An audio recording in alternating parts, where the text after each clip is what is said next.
Deep Rock Galactic is a funny game. It has funny dwarves. Driller is one of those funny dwarves. Want to know why he's funny? It's because he can commit war crimes against the bugs and his teammates.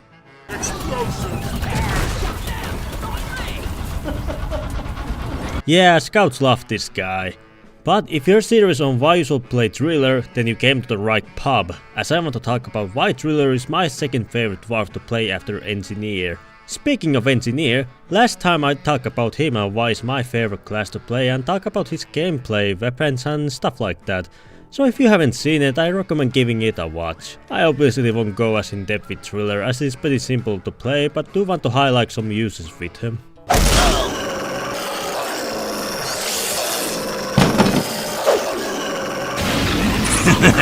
First off, let's talk about his weapons and tools. His first primary is the flamethrower. As the name says, it's a weapon that spits flames and burns stuff, great for barbecue parties.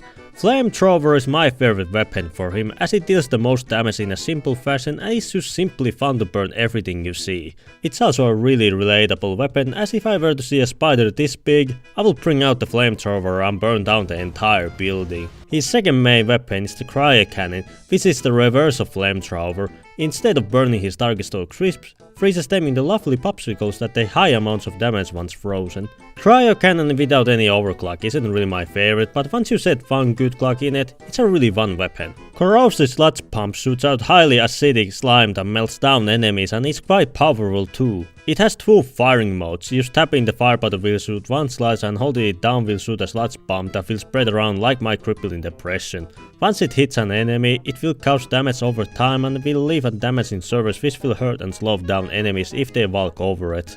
I use this weapon right after the flamethrower as I like burning everything down in an instant, but like to sometimes spice things up by breaking Geneva protocol and melting my enemies down to disgusting use. And for secondaries you got the pistol and it's kind of shit. You have to tap the fire button to shoot it and it gets really tedious if you run out of ammo for your primary. So you have to rely on this little piece of shit to deal with a bug that's almost as big as your mother. It has lots of ammo but still I prefer his other secondaries. Plasma charger shoots plasma projectiles and the gimmick of this gun is that you can charge a more powerful shot, but both fire modes will produce heat and will overheat the weapon if you shoot or charge too much, so the weapon becomes unusable for a short duration. This weapon is okay, it's not really my favorite to use either because of the overheat mechanic, as I just tend to try and aim the projectile only for it to short circuit and get mauled by slashers, but Wave Cooker is the best one out of his secondaries. It shoots out damaging energy towards anything the weapon is aimed at, so it's really good at longer ranges. It can either shoot wider areas or faster at narrower areas, but also suffers from overheating, so you can't just keep the button down. So you know, don't overheat the gun to not get mauled by slashers again. This one is absolutely the best weapon choice for Driller as it has amazing range and because of its possible upgrades, really synergizes with your primary, allowing you to cause high amounts of damage and kinda makes a Driller a combo class. And then where his namesake comes from, his massive power drills. With them you control the environment, going wherever you please. What's that? The objective is at least 2 caves down? No problem, just drill your way there. There are minerals at unreachable locations? Just drill! Need to get out of the court for your war crimes? Well, just drill your way out of there. It's honestly such an amazing tool that I sometimes wish whenever I am playing other classes and get lost that I chose Driller so I can easily drill my way out of the maze-like caves. He then has his C4 which has some of the highest burst damage in the game and can cover quite a big area. You can easily get rid of Praetorians, could deal damage against oppressors, quickly mine gold veins or just blow up scouts as it's Driller's favorite pastime. And I'll quickly go over his grenade options. His best option are his axes. Deals a lot of damage when struck against weak points and you can have quite plenty of them. Then he has frag grenades which you can hold time to explosion. It's not quite good compared to the axe, but it's decent AoE damage.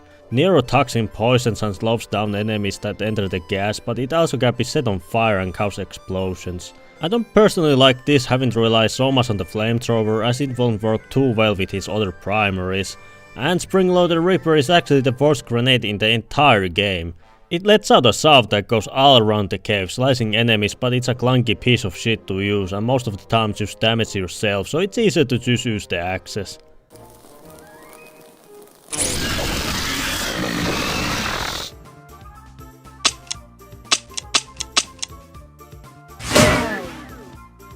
and that's for his weapons, so it's time to list where he shines and where he definitely doesn't shine.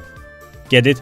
It's a joke about his act. The missions he does well are in Egg Hunt, On-Site Revining, Elimination and Mining Expedition, as his ability to drill anywhere and his high damaging weapons get the most use here, and let's be honest, when you go mining for Morkite, it's easy to get lost in those caves, so with him, you can easily get to next area. He doesn't do well in salvage operation, point extraction, escort duty and industrial sabotage. These missions are fairly open, so there's really no need to drill, and in escort you already have one big drill, so there's really no need for you to drill, and despite dealing lots of damage, his primaries are short range weapons, so he does struggle against long range combat, especially against Kertrek, as his primaries don't quite reach the open vents, a little closer, and that opens you to be more vulnerable to its other attacks. So if you want to play Driller solo, play the missions he does well, but pick some other class on the missions he doesn't do as well.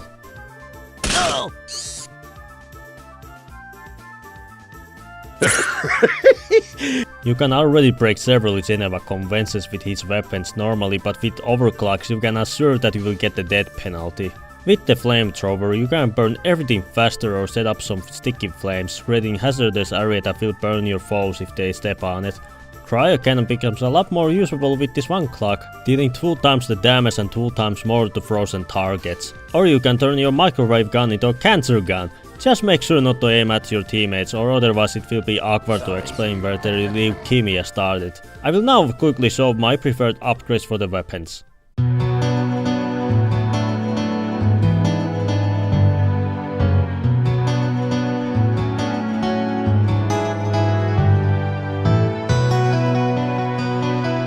Driller is just overall a really fun dwarf to play as, and you will love it when you have him on your team, as it will be easy to reach different objectives and get rid of those oppressors fast.